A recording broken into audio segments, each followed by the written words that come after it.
Ma jaskrawo czerwone nogi, wielki czub na głowie i prawie w ogóle nie lata. Poznajcie Kagu, ducha lasów z Nowej Kaledonii. To ewolucyjny jedynak. Nie ma bliskich krewnych na całym świecie. Choć ma w pełni wykształcone skrzydła, nie tak jak na przykład kormorany z poprzednich rolek, używa ich głównie do popisów i baletu, a nie do ucieczki.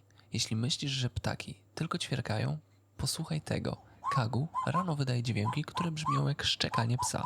Całe lasy Nowej Kaledonii budzą się przy tym dźwięku. Niestety, bycie nielotnym na wyspie pełnej psów i szczurów, sprowadzonych tutaj na wskutek kolonializmu, to prawdziwy wyrok dla Kagu. Kagu był o krok od wymarcia. Dziś jest pod ścisłą ochroną i stał się narodowym symbolem, ale wciąż żyje go tylko około 2000 sztuk na wolności. Kagu to żywy dowód na to, jak dziwna i piękna potrafi być natura, gdy nikt jej nie przeszkadza przez miliony lat. O tym oraz o innych ptakach i ich ciekawych zachowaniach możesz przeczytać w książce Życie ptaków, która dzięki uprzejmości wydawnictwa PWN ostatnio trafiła w moje ręce. Dodatkowo do końca kwietnia z kodem Przyrodniczy Kadr moi widzowie otrzymują rabat aż do 25%. Link w opisie, a ty zaobserwuj po więcej ciekawostek o zwierzętach.